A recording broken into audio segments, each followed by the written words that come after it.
Nesse vídeo vamos conversar sobre nódulo na tireoide, câncer de tireoide, o tratamento, que é a cirurgia, e segmento, principalmente nos casos de câncer. O tema do vídeo são perguntas que eu recebi lá no meu Instagram. Então é um quadro novo que eu estou testando aqui no canal. Inclusive já peço que vocês deixem um comentário dizendo se gostaram ou não desse novo formato de vídeo.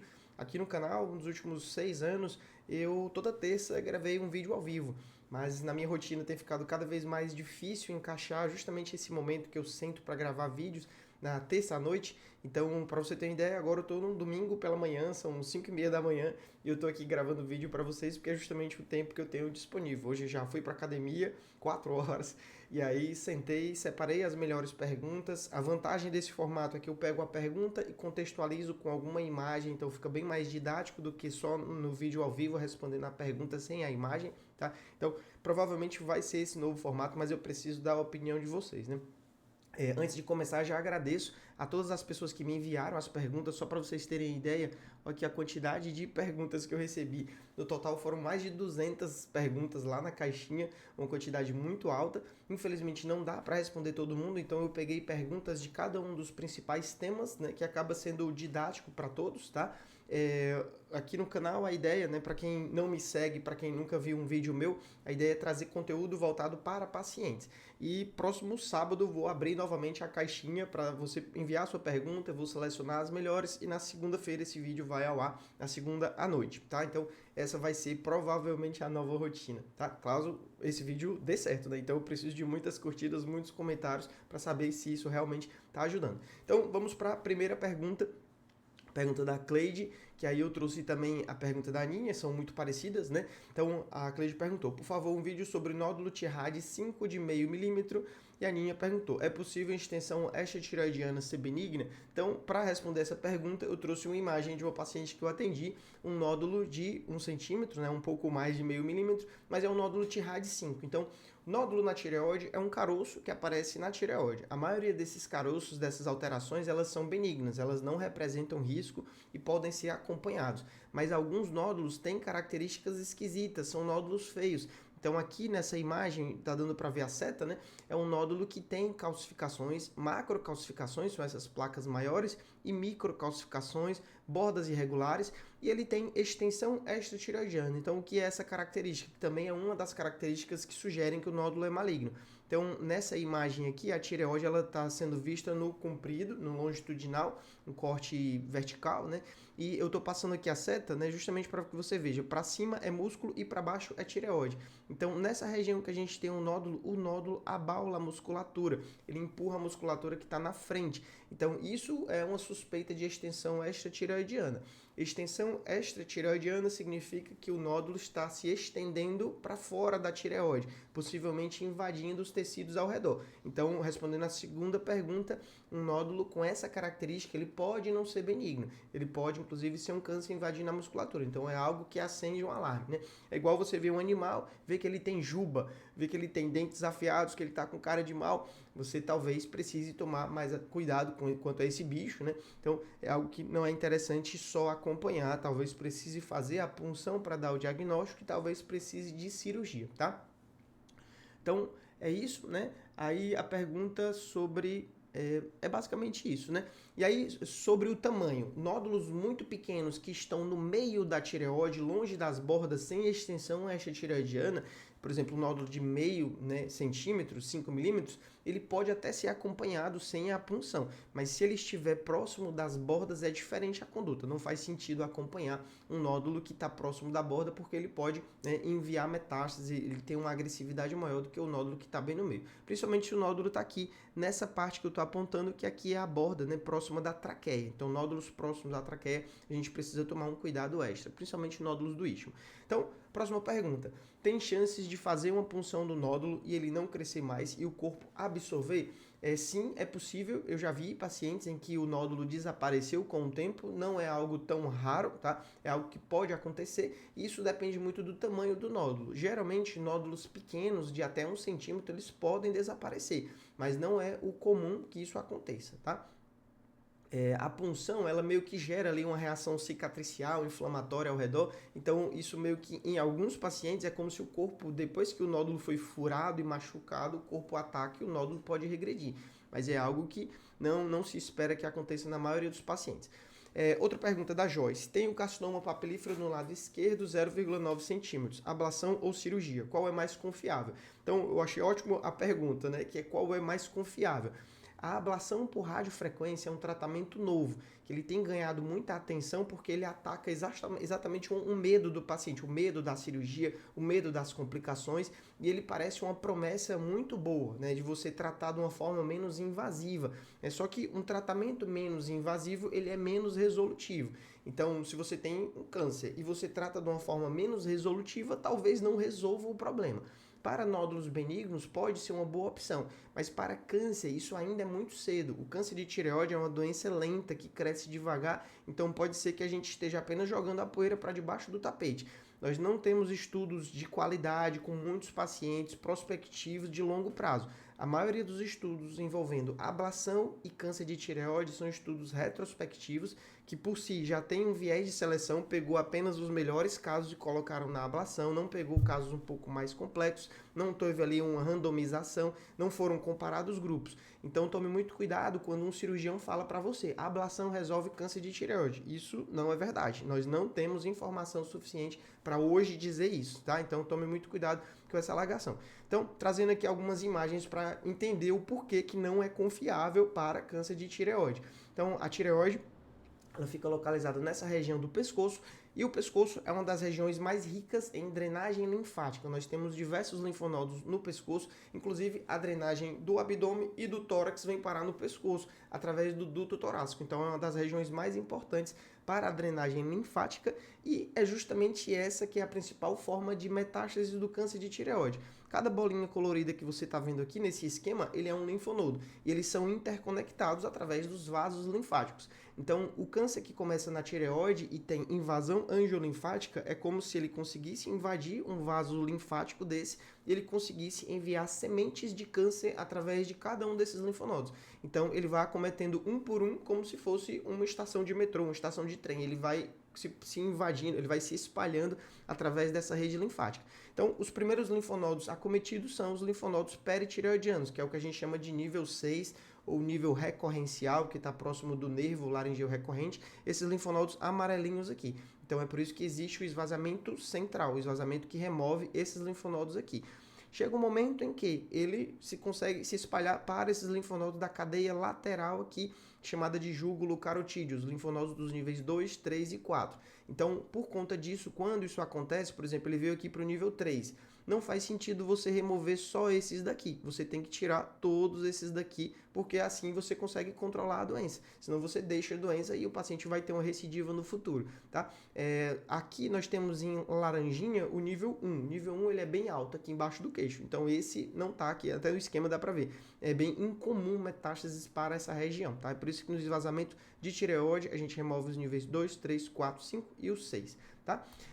Outro ponto aqui trazendo um caso, esse paciente tinha um nódulo bem pequeno no meio da tireoide, é um nódulo de menos de 1 centímetro, porém no próprio exame de ultrassom, essa imagem é a foto do exame, né? Eu não fiz o exame de ultrassom nesse paciente, é um paciente que a gente operou no SUS, mas aqui, ó, abaixo da tireoide já vários linfonodos acometidos. Quando a gente abriu, foi possível ver que havia realmente vários linfonodos positivos, maiores até do que o próprio tumor, e aqui a imagem da tireoidectomia, justamente com esse esvaziamento que eu falei. Então, voltando aqui a alguns slides, né? A ablação, ela não resolve a metástase. Inclusive, você trata ali o tumor meio que queimando ele, mas para conseguir matar ele, teria que queimar toda a região. Se sobrar uma pequena parte do tumor, ele pode no futuro voltar. Então, não é confiado para câncer de tireoide. E câncer é um câncer, né? Apesar de ter um bom prognóstico, existem casos em que acontece isso daqui. Aqui, esse de cima é uma pequena metástase pulmonar, um nódulo pulmonar aqui próximo da região pleural. Aqui abaixo, um paciente com os dois pulmões completamente cheios de metástases, que é uma das formas de morrer por câncer. A boa notícia é que isso é bem incomum no câncer de tireoide. Pode acontecer, inclusive com tumores pequenos, mas isso é bem incomum. Então a gente nunca pode perder isso em mente, que estamos lidando com um câncer ou com um possível câncer. Então fazer menos tratamento do que o preconizado é algo arriscado, principalmente em pacientes jovens que vão viver muitos anos. Então em mim, em pessoas da minha família, eu não recomendo esse tipo de tratamento. Ainda, né? Pode ser que no futuro mude de opinião. Mas em pacientes idosos, em que a cirurgia é muito arriscada, tem problema no coração, tem problema no rim, vai ter que ficar numa UTI, a anestesia é um problema para esse paciente, talvez ao invés de não fazer nada, já que não pode operar, seria interessante fazer uma ablação, tá? Vamos para a próxima pergunta, deixa eu tomar aqui o meu café. Então vamos lá. Pergunta da Iraide. Tem um nódulo na tireoide sólido isoecóico de contornos regulares. Ele é muito perigoso? Então, eu trouxe aqui a imagem de uma paciente que eu atendi, né? Essa paciente, ela tinha tireoidite de Hashimoto, hipertireoidismo e nódulos na tireoide. Então, o nódulo isoecóico é um nódulo que tem a mesma cor da tireoide. Ele é um nódulo sólido que tem a mesma cor da tireoide. A suspeita de um nódulo como esse ser um câncer de tireoide é baixa, principalmente se ele é pequeno. Então, em muitos casos, nódulos como esse daqui, a gente só costuma indicar o exame de punção se ele tem mais de 1,5 cm ou se ele está crescendo, né? Claro que isso é muito variável de caso para caso.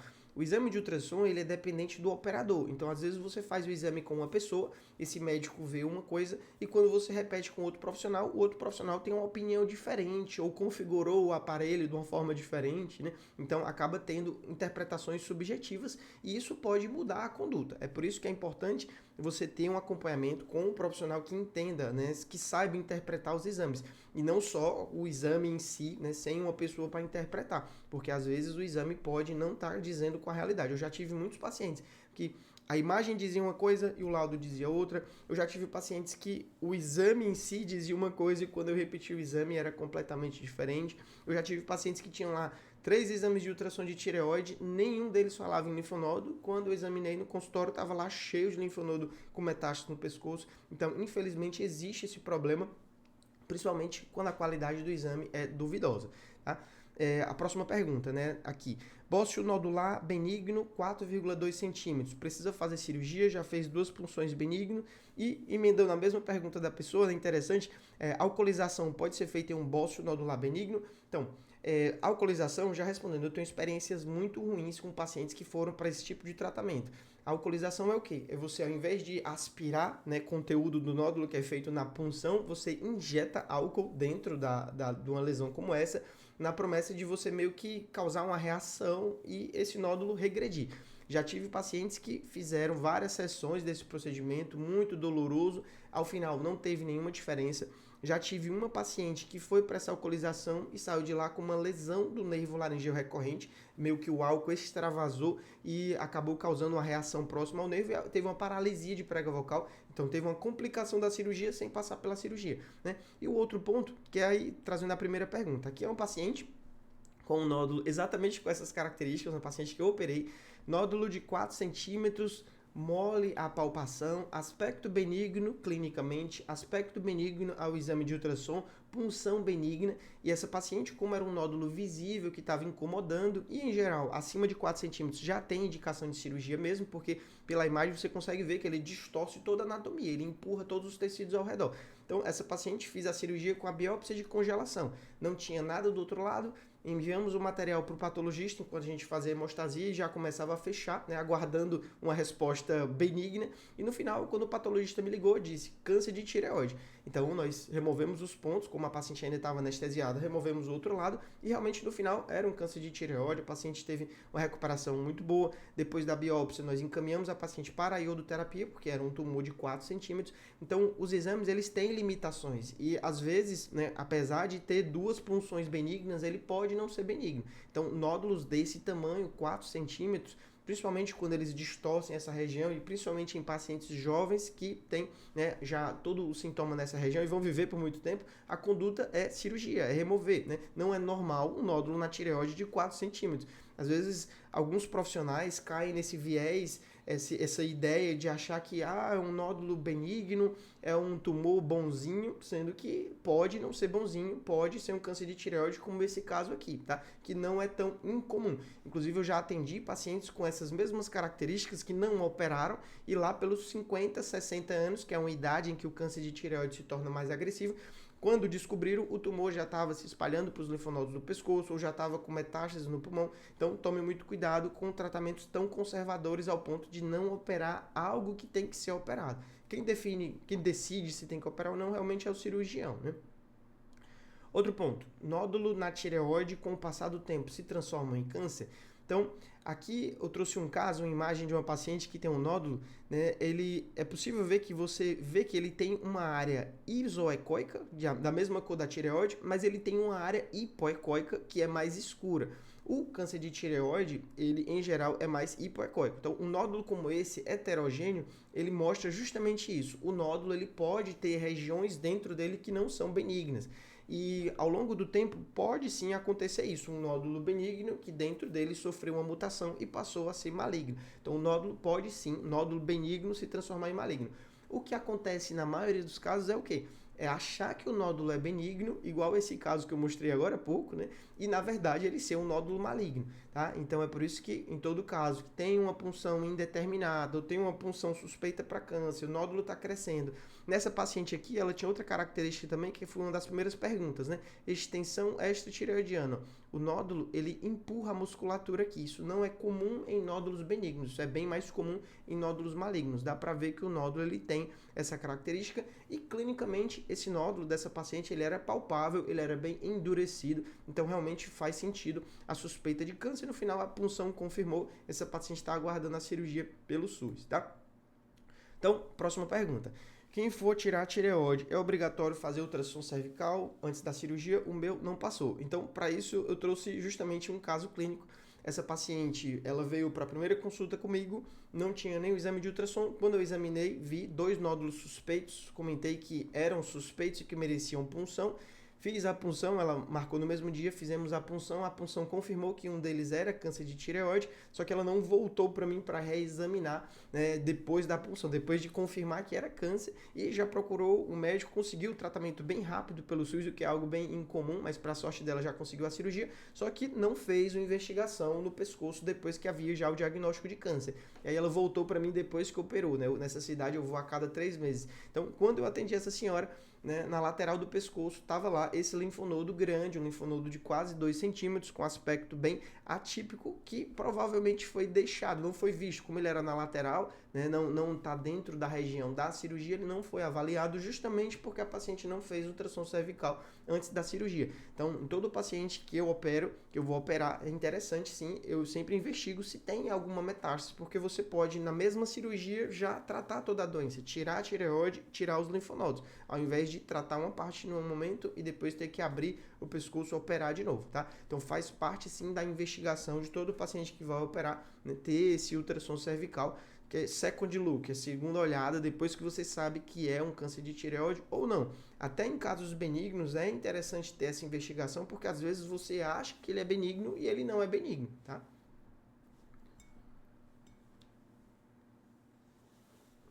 Então, a próxima pergunta do Davi: como fica a cicatriz de uma cirurgia? É algo discreto? Então, aqui eu trouxe várias imagens, né, para mostrar justamente isso. A cicatriz da cirurgia da tireoide, ela depende de 3 fatores principais.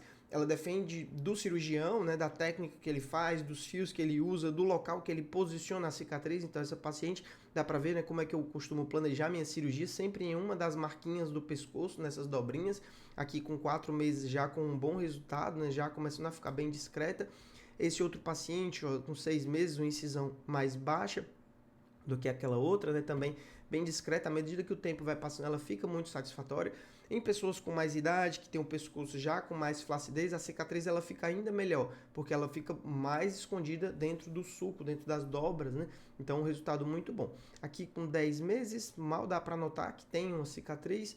Aqui em outra paciente também, já com um bom tempo de cirurgia. Essa paciente já com 4 anos da cirurgia, mal dá para ver, mas essa paciente o corte foi bem aqui.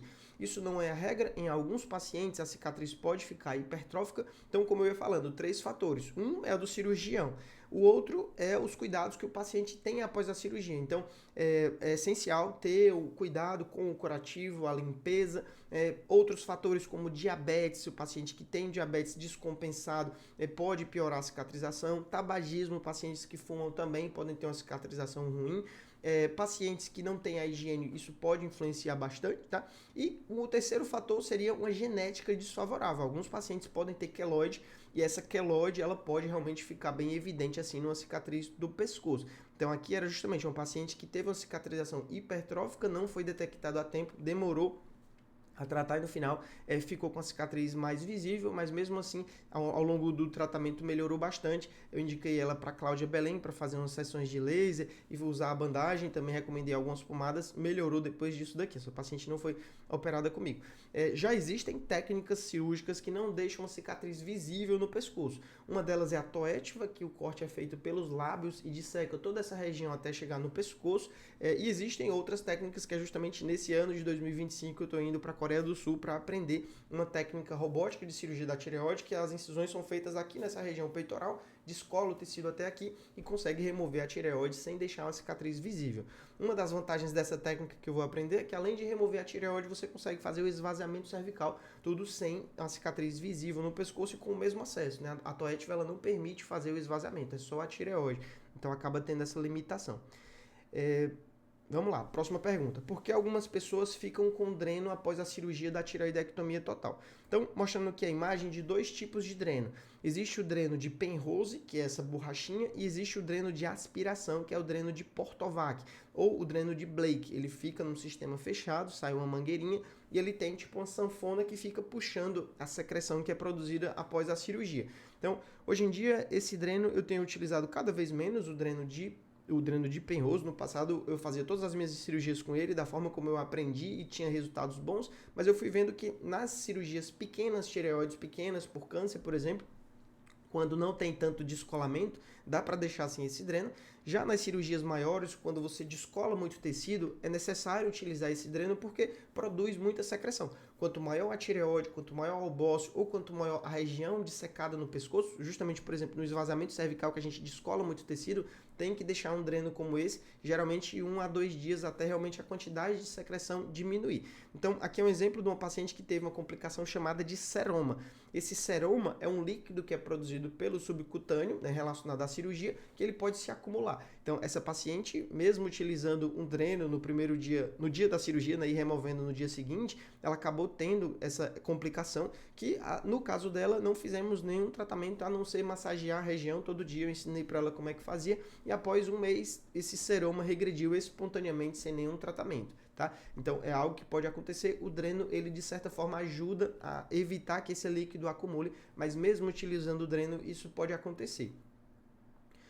Outros tratamentos que previnem o seroma e melhoram a cicatrização, aqui é a laser terapia, a bandagem elástica, esse curativo especial que fica por 3 dias. Tudo isso na minha equipe é feito pela fonoaudióloga Cláudia Belém, né? Até recomendo que sigam ela no Instagram, aqui no YouTube tem vários vídeos com ela, tá? Então ela faz esses tratamentos que tanto ajudam a ter uma boa cicatrização, porque mantém as bordas da pele bem coaptadas, como ajuda a ter menos seroma, tá? São tratamentos adicionais que têm bons resultados. Eu tenho tido bons resultados nos pacientes que fazem essas manobras. Vamos lá, próxima pergunta. Após a tireoidectomia total, para termos uma vida normal, é só medicação? Então, essa pergunta é interessante porque seria muito bom se fosse só tomar um comprimido e ter vida normal. A vida normal quer dizer uma vida saudável, né? A gente tem que ter hábitos de vida saudável. À medida que a gente vai envelhecendo, no passado eu dizia assim, passou dos 50, perdeu a garantia, as doenças começam a aparecer. Hoje eu vejo que na verdade não é 50 anos, a nossa garantia é em torno dos 30 anos de idade. Então depois dos 30, inclusive eu já estou com 35, a gente vai perdendo essa garantia e diversos problemas de saúde vão aparecendo. Vai aparecendo um pré-diabetes, um colesterol alto, umas dores no corpo que você não tinha antes. Então não é só tomar o remédio, né, para ter saúde. O remédio da tireoide, após a cirurgia, a gente consegue substituir a tireoide por um comprimido sintético, que ele funciona muito bem e a gente consegue ajustar a dose para ter, né, exatamente a quantidade de hormônio que o corpo precisa. Então consegue sim substituir muito bem e é possível ter uma vida normal, né,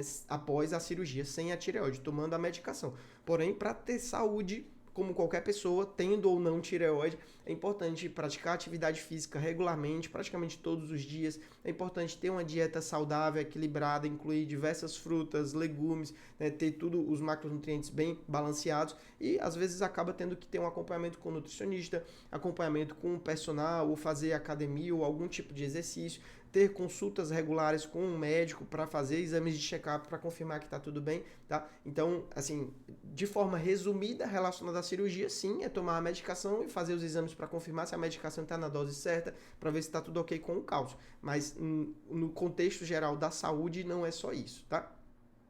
Então, agora para o segmento do câncer. Tá, pergunta: como descobrir uma recidiva do câncer sem exames? Não existe, né, assim, uma forma prática de descobrir uma recidiva do câncer sem exames. O câncer ele pode voltar e você descobrir que ele voltou sem exames quando ele está grande o suficiente para ser palpável. Porém, quando isso acontece, quando uma recidiva, por exemplo, no linfonodo do pescoço está grande o suficiente para ser palpável, já é tarde demais, já não é um bom momento, pois inclusive essa recidiva pode, por exemplo, invadir estruturas do pescoço e ser mais difícil de ser tratada. Então, é interessante fazer exames justamente para você pegar cedo. E aí, quais são esses exames? Nós temos exames laboratoriais. A dosagem da tireoglobulina e da antitireoglobulina, por exemplo, são excelentes parâmetros porque à medida que existe a recidiva, a tireoglobulina começa a subir e uma hora essa recidiva aparece no exame de ultrassom do pescoço, que é o outro exame, né? São dois, exame de sangue e exame de ultrassom.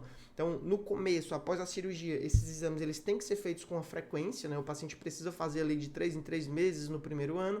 Começou a ver que está tudo bem, os exames estão todos negativos, a tireoglobulina negativa, o ultrassom não tem nada, a gente vai aumentando esse espaço. Então passa a fazer de 6 em 6 meses até passar para anual, uma vez por ano, faz o acompanhamento para ter certeza que está tudo livre de recidiva. Então aqui é um exemplo de uma recidiva. No exame de ultrassom do pescoço, foi detectado um caroço, um linfonodo com características bem diferentes do normal, e aqui claramente uma recidiva do câncer, porque o câncer de tireoide ele costuma ter metástases císticas, tem líquido dentro do linfonodo. Então, no nível 6, está aqui marcado no exame de ultrassom, justamente o nível próximo lá da tireoide. Então, nem toda recidiva é cirúrgica. Às vezes, a recidiva, quando ela é detectada, ela pode ser muito pequena e pode ser apenas acompanhada, dependendo do aspecto, da localização, do tamanho e da quantidade. Então, aqui, por exemplo, outra pergunta relacionada a isso, né?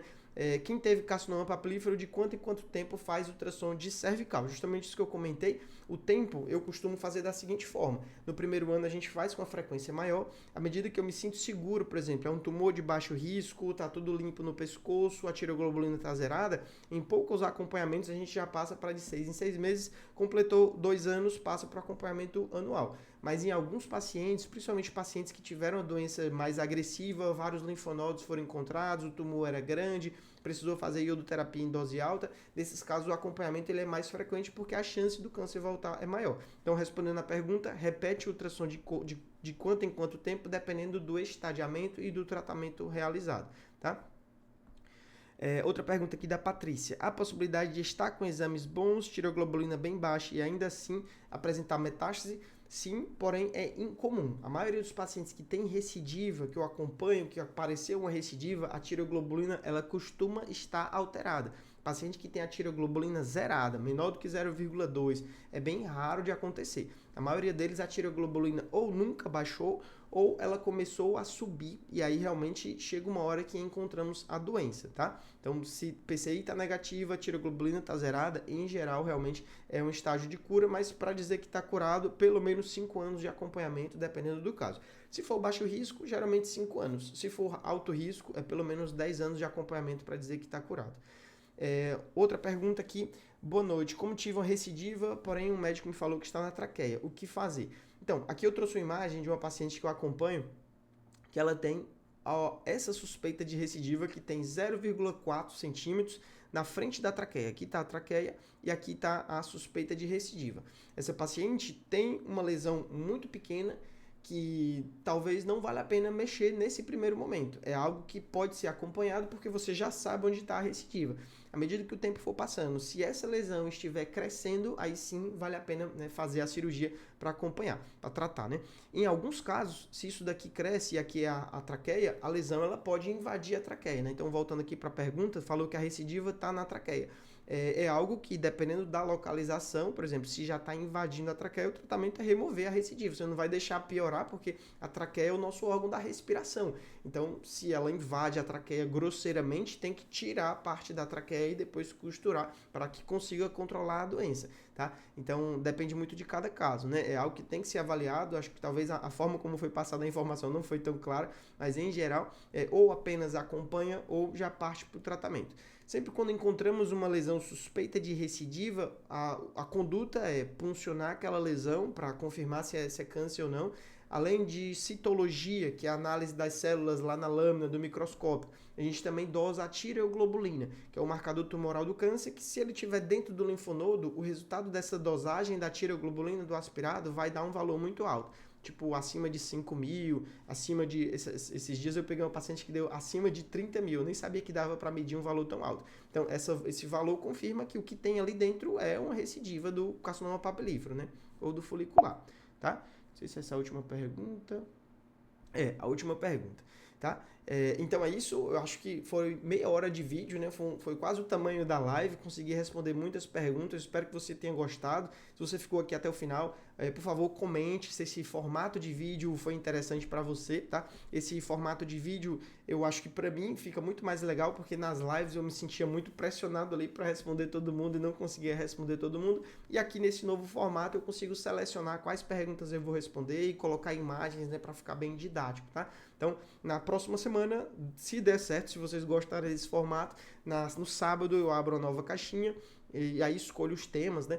Algumas perguntas eu não selecionei porque eram muito fora do tema, tá? Então, por exemplo, tinha muitas perguntas sobre linfonodo no pescoço, ou perguntas sobre câncer de boca. Esse tipo de pergunta, infelizmente, eu não vou responder quando o tema é nódulo na tireoide, câncer de tireoide. Então, realmente tem que ser restrito ao tema. E também algumas perguntas são muito específicas relacionadas ao caso do paciente. Teve gente que enviou o exame, eu não avalio exames nem por mensagens, nem por dúvidas assim.